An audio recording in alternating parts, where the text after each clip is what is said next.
하나님 아버지 감사합니다. 오늘도 주님의 이름으로 모였습니다. 2026년도 또 이제 수요일마다 하나님의 말씀을 요한복음을 계속해서 대언할 때에 성령님께서 우리에게 말씀하여 주옵시고 주님의 음성을 듣고 깨닫고 행할 수 있는 은혜들을 더하여 주시옵소서. 올 한해는 더욱 믿음의 결단을 하게 하여 주옵시고 믿음의 의지를 가지고 주님을 닮아가며 하나님이 행하셨던 것처럼 예수님이 행하셨던 것처럼 우리도 주님의 일을 행할 수 있는 한 해가 될 수 있도록 인도하여 주시옵소서. 예수 그리스도의 이름으로 기도하옵나이다. 아멘. 하나님 말씀 요한복음 19장 1절부터 6절까지 보시겠습니다. 요한복음 19장 1절에서 6절입니다. 본문은 16절까지인데 길기 때문에 6절까지만 보도록 하겠습니다. 교독합니다. 이에 빌라도가 예수를 데려다가 채찍질하더라. 군인들이 가시나무로 관을 엮고 그의 머리에 씌우고 자색옷을 입히고 앞에 가서 이르되 유대인의 왕이여 평안할지어다 하며 손으로 때리더라. 빌라도가 다시 밖에 나가 말하되 보라, 이 사람을 데리고 너희에게 나오나니 이는 내가 그에게서 아무 죄도 찾지 못한 것을 너희로 알게 하려 함이로라 하더라. 이에 예수께서 가시관을 쓰고 자색옷을 입고 나오시니 빌라도가 그들에게 말하되 보라, 이 사람이로다 하매 대제사장들과 아랫 사람들이 예수를 보고 소리질러 이르되 십자가에 못 박으소서, 십자가에 못 박으소서 하는지라. 빌라도가 이르되 너희가 친히 데려다가 십자가에 못 박으라. 나는 그에게서 죄를 찾지 못하였노라. 아멘. 본문 말씀은 예수님이 빌라도에게 재판을 받으시는 그런 내용입니다. 빌라도가 예수님을 재판하지만 죄를 찾지 못해서 풀어주려고 할 때에 유대인들의 압박에 못 이겨서 예수님을 풀어주지 못하고 십자가에 못 박으라고 내어주는 그런 장면이 오늘 본문의 장면입니다. 오늘은 당신의 왕은 누구입니까? 하는 제목으로 말씀을 드리려고 합니다. 사람은 누구를 왕처럼 모시고 사느냐에 따라서 그 인생이 달라집니다. 이 왕이라는 것은 절대 군주예요. 뭐 대통령 이런 사람들 같지 않고 왕의 명령은 백성을 죽이고 살리기도 하고 왕의 명령이라고 하면 누구든지 복종을 해야 됩니다. 그래서 오늘은 우리의 왕이 누구인가 또 혹은 무엇인가 그것을 함께 살펴보려고 합니다. 먼저 이제 우리의 왕이신 예수 그리스도를 재판했던 그 빌라도의 왕은 누구였는가 그것을 먼저 한번 잠깐 살펴보려고 합니다. 빌라도 총독은 예수님의 재판을 잘못함으로 인해서 비극의 주인공이 되어버렸어요. 이 빌라도는 유대인들이 예수님을 고발하니까 이 재판을 해봤더니 예수님이 죄가 없는 거예요. 그래서 유대인들에게 이 사람은 죄가 없다. 죄를 찾을 수 없으니까 풀어줘야 되겠다. 그러니까 유대인들이 막 고래고래 소리를 지르면서 만일 그 예수를 풀어주면 로마 황제에게 우리가 고발하겠다. 막 압박을 하는 거예요. 그 로마 황제에게 고발을 하면 자기 자리를 지킬 수 없기 때문에 이 사람이 결국은 물을 떠다가 손을 씻습니다. 그러면서 나는 이 예수에 대해서 아무 죄가 없어. 난 손 싹싹 씻는 거야. 아무것도 몰라. 난 몰라. 너희들이 알아서 해. 그러면서 예수님을 채찍질하고 내어줘 버렸죠. 근데 여러분 그런 이후에 어떻게 됐습니까? 지금 2000년이 넘게 지났잖아요. 근데 오늘날 기독교인들이 신앙고백, 사도신경으로 신앙고백을 할 때 빌라도의 이름이 등장합니다. 뭐라 그래요? 빌라도에게 고난을 받으사. 그러니까 이 빌라도라는 사람의 이름은 수천 년 동안 사람들의 이름에 오르내리는데 좋게 올라오르는 게 아니에요. 아주 처참한 비참한 그런 모습, 실패자의 모습, 아주 저주받은 그러한 사람의 모습으로 오르내리고 있는 거예요. 그 빌라도는 예수님 말년에 예수님을 가장 가까이에서 만날 수 있는 기회가 있었어요. 재판을 할 때 예수님을 바로 눈앞에서 만나잖아요. 그런데 구원받을 기회를 놓쳐버렸어요. 왜요? 예수님을 버렸기 때문에. 이런 빌라도를 지배하는 왕은 누구였을까? 왜 빌라도가 도대체 예수님을 그렇게 놔주지도 못하고 믿지도 못하고 왜 그렇게 예수님을 재판받고 죽는데 내어주면서 비참한 신세가 되어버렸어요? 두려움 때문이에요. 두려움이라는 왕. 뭘 두려워했어요? 첫째, 권력을 잃게 될 것을 두려워했어요. 유대인들이 로마 황제에게 고발하면 그동안 총독이라 그러면은요, 로마 황제 친구라고 여길 정도였어요. 근데 그 지위를 잃어버리면 이제 반역자 혹은 불순종한 이 잘못된 그런 신하로 여김을 받아서 축출이 되어버리는 거예요. 그게 두려운 거죠. 누구든지 두려워하겠죠, 사실. 그 다음에 두 번째로는 환경을 두려워하는 사람이에요. 마태복음 27장에 보면 빌라도의 부인이 꿈을 꿔요. 근데 예수님 때문에 꿈을 꾸는데 그 예수님 때문에 막 몹시 애를 쓰는 거예요.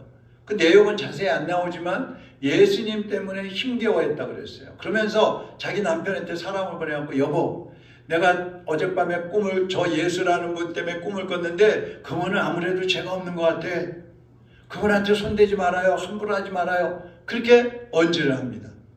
그런데 빌라도는 그 말도 마음에 걸리긴 하는데 유대인들하고 그 유대인들을 따르는 그 군중들이 소리 지르는 거예요. 예수를 십자가에 못 박으셔서 예수를 십자가에 못 박아라. 막 가우성을 치니까 두려워가지고 결국은 예수님을 내어줘 버린 거예요. 여러분, 보통 우리 마음속에 두려움이 오면 어떻게 합니까?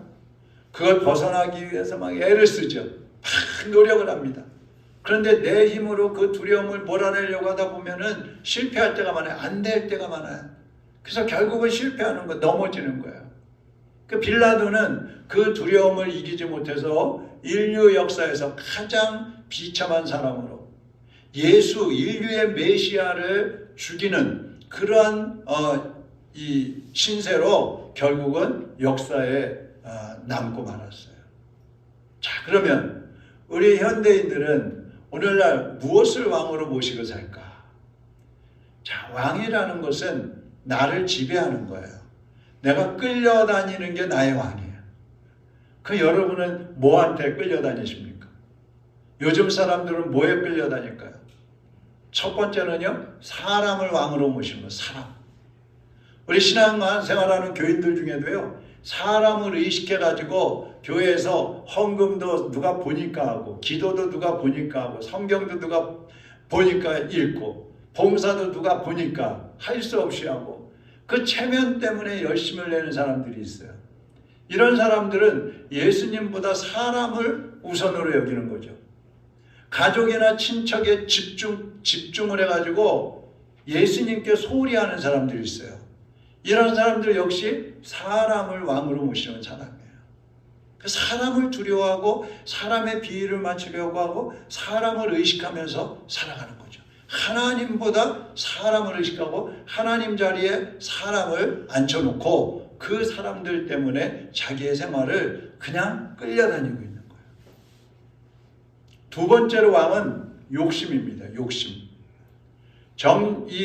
자기 정욕에 끌려다니는 사람, 또 세상 것들에 욕심이 많은 사람들 있잖아요. 이런 사람들은 신앙생활 제대로 할 수 없어요.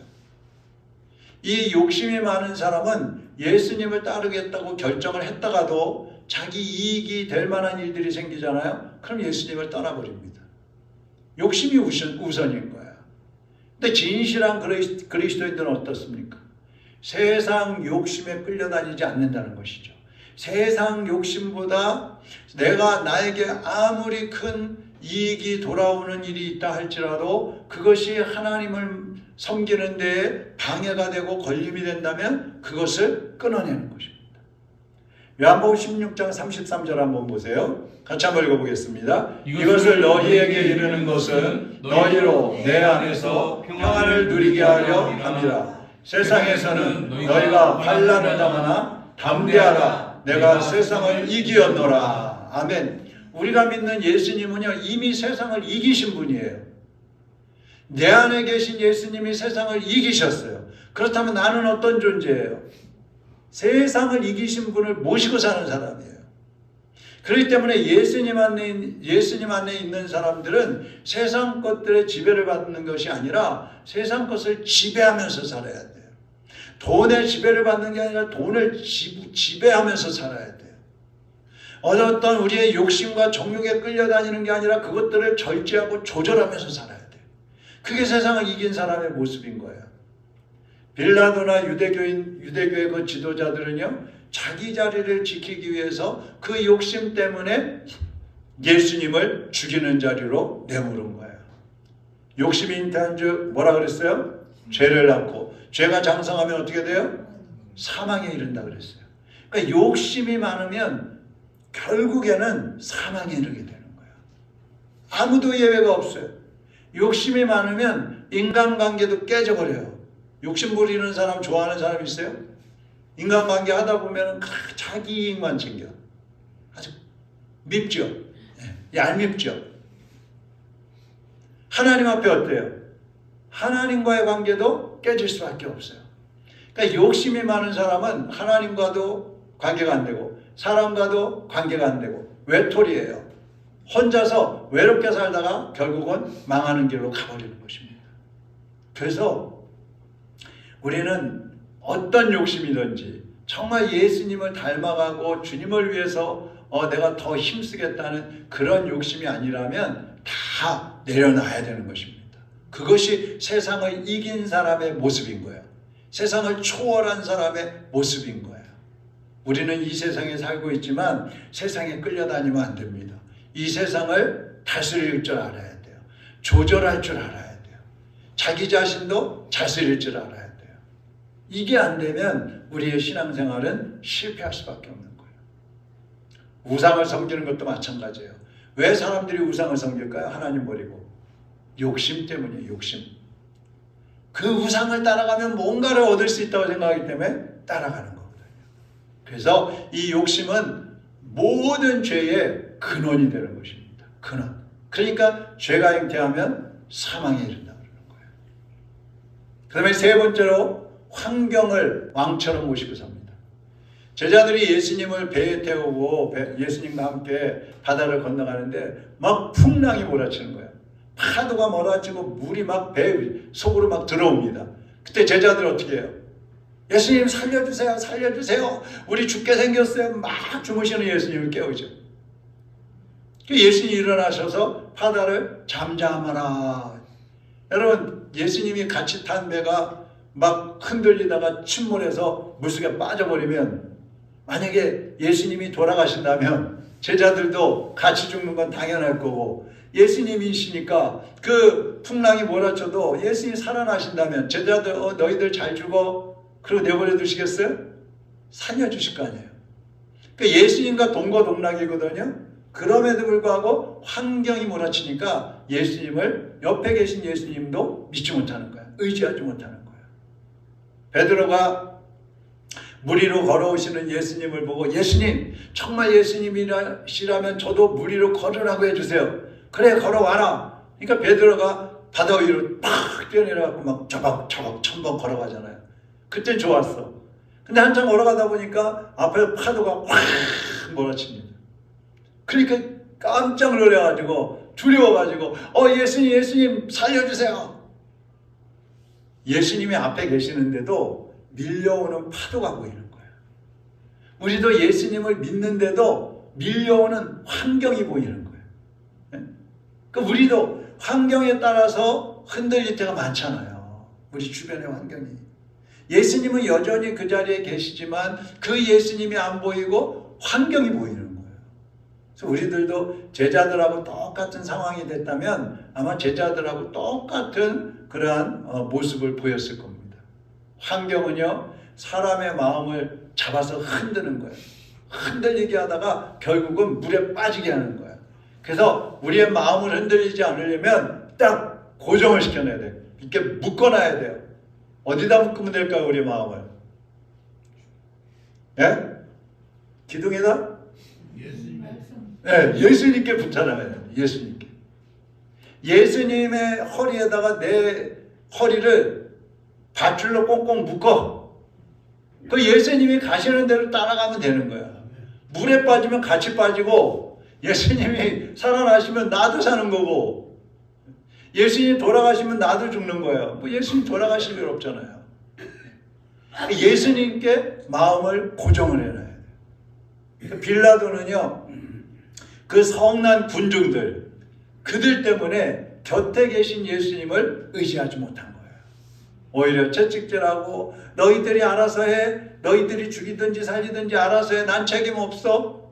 자기 책임을 회피하고 예수님을 내던졌을 때에 역시 그도 죽음의 길을 갈 수밖에 없는 거예요. 여러분은 환경에 따라서 믿는 사람도 됐다가 불신자도 됐다가, 예? 환경이 괜찮으면 예수님 믿다가 환경이 어려우면 예수님 안 믿는다 그러고 왔다 갔다 하는 그런 신앙이 되면 안 돼요. 아무리 환경이 변한다 할지라도, 정말 환경이 내가 감당할 수 없을 정도로 막 바뀌어진다 할지라도 예수님에게 여러분의 마음을 고정해야 돼요. 떨어지지 말아야 돼요. 주님을 향한 그 눈을 고정하고 있어야 돼요. 한눈 팔면 안 돼요. 그래야 우리가 이 세상을 살아가면서 영적인 승리자가 될 수가 있는 것입니다. 그 다음에 한 가지 더, 또 뭐가 왕이냐? 내 자신이 나의 왕이에요. 자신. 전쟁에서 가장 치열하고 가장 싸워서 이기기 어려운 전쟁이 뭐예요? 자기하고 싸우는 거예요. 자기하고. 정말 안 그렇습니까, 여러분? 제가 제 자신을 봐도 그래요. 뭐 이 집이 결심도 많이 하거든요. 기도도 많이 하거든요. 근데 돌아서면 또 흔들린단 말이에요. 그 사람들이 사람을 의식하고 또 욕심을 부리고 환경에 흔들리는 이유가 뭐냐? 자기 자신을 포기하지 못해서 그래요. 자신을 내려놓지 못하니까 사람을 보게 되고 환경을 보게 되고 욕심을 따라가게 되는 거예요. 프랑스의 황제 나폴레옹 있잖아요. 이 나폴레옹은 천재적인 군사 지도자입니다. 나폴레옹은 수많은 전투에서 항상 승리를 했어요. 그래서 유럽 대륙을 거의 정복했다고 그랬어요. 1804년에는 스스로 나는 황제다 선포를 해버렸어요. 황제, 왕도 아니야, 그냥 황제. 가장 높은 제국, 여러 나라들을 다스리는 황제라 이거예요. 이 사람은 자기 야망과 자기 권력과 자기 군사력을 왕처럼 여겼어요. 나는 끝도 없어. 난 야망이 있어. 난 높은 권력이 있어. 우리 군사는 세계 최강이야. 이게 왕이에요, 이게. 그리고 자기는 법 위에 있다고 생각했어요. 끝없는 영토 확장, 정복 욕심, 이런 것을 가졌기 때문에 이 뭐 사람들이 아무리 충성을 한다 그래도 그런 거 의지하지 않고 그런 거 믿지 않고 자기 힘으로 의지했어요. 근데 이 나폴레옹의 삶에는요, 하나님의 뜻이 없었어요. 항상 자기 뜻이에요. 자기 생각, 자기 계획, 자기 능력, 자기 권세, 이게 최고예요. 근데 1812년에 러시아 원정을 하는, 러시아로 이제 공격 쳐들어가는 거예요.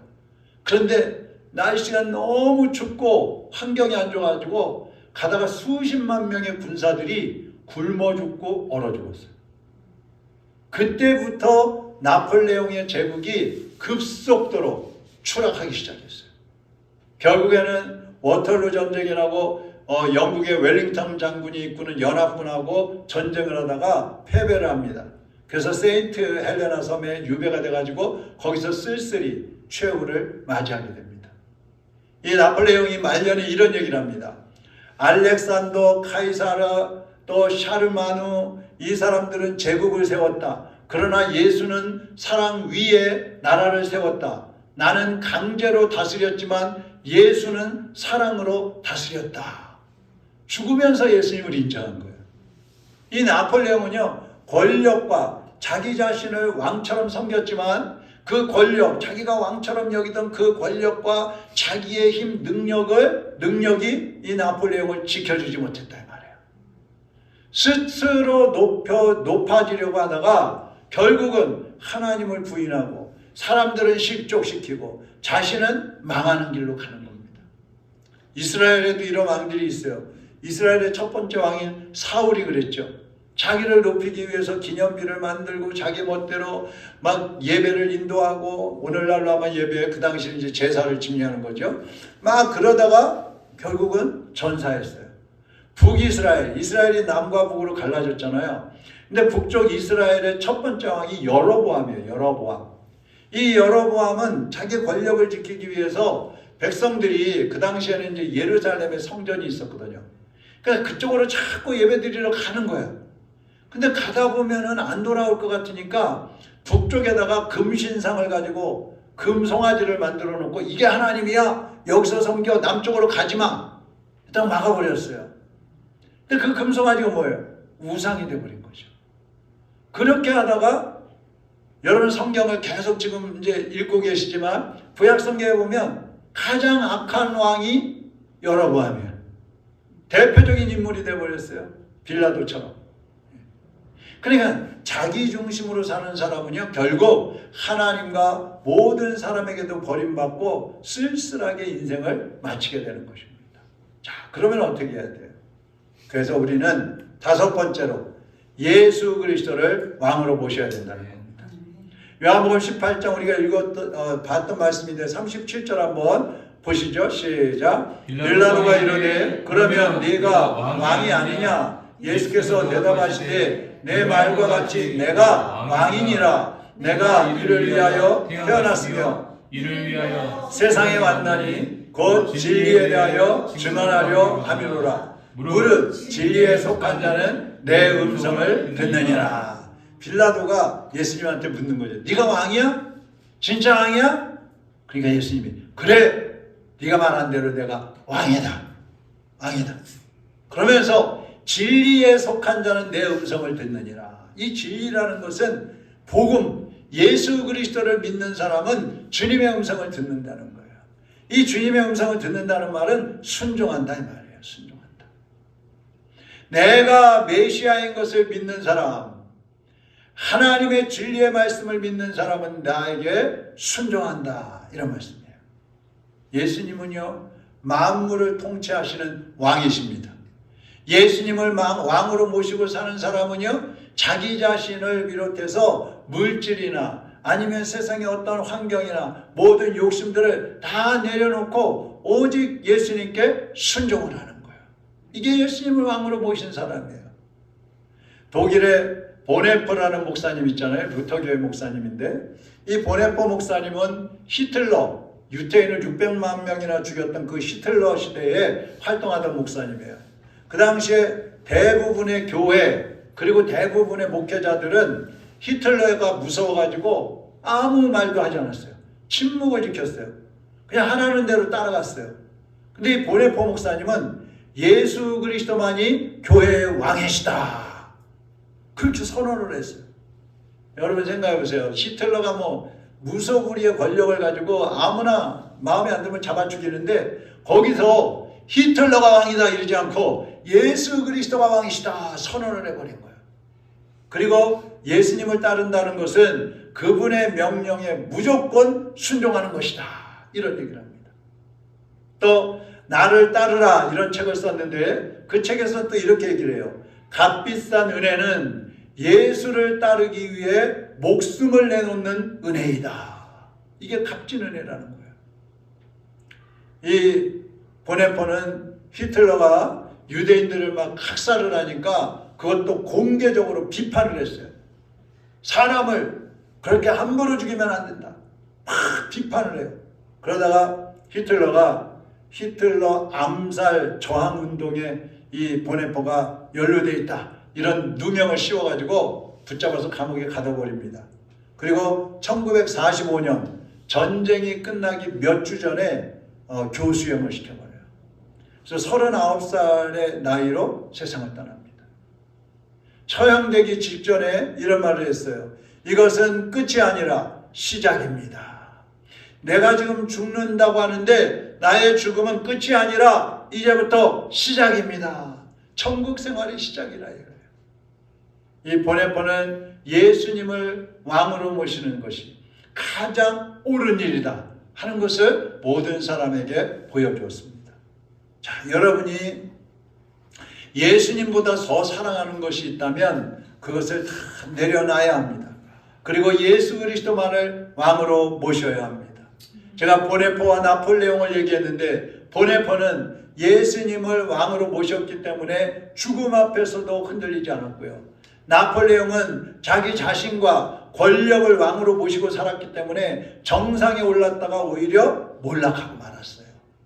예수님 이외에 다른 그 어떤 것이라도 왕으로 섬기는 사람은요, 이 나폴레옹처럼 실패자로 인생을 마치게 되는 것입니다.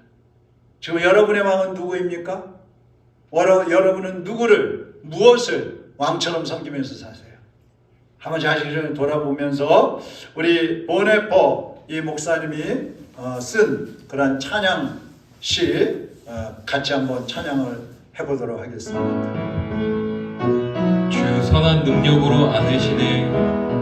주 선한 능력으로 그 크신 팔로 나를 안으시네. 붙드시네. 그 크신 팔로 날 붙드시네. 절망 속에도 흔들리지 않고 절망 속에도 흔들리지 사랑하는 주 얼굴 구하리. 사랑하는 주 얼굴 구하리. 선한 능력으로 일어서리. 선한 능력으로 주만 일어서리. 의지하리 믿음으로. 주만 의지하리 믿음으로. 우리 고대하네 주 오실 그날. 주 오실 그날 영광의 새날을 맞이하리. 이전의 괴로움 날 에워싸고 이전의 괴로움 날 에워싸고 고난의 길을 걷는다 해도 주님께 모두 맡긴 우리 영혼 끝내 승리의 날을 맞으리. 선한 능력으로 일어서리. 주만 의지하리 믿음으로. 우리 고대 안에 주 오실 그날 영광의 새날을 맞이하리. 주님이 마신 고난의 쓴 자들, 주님이 마신 고난의 쓴 자들 우리로 감사하며 받으리. 주님의 남은 고난 제어가며 예수와 복음 위에 살리라. 선한 능력으로 일어서리. 주만 의지하리 믿음으로. 우리 고대 안에 주어진 그날 영광의 새날을 맞이하리. 선한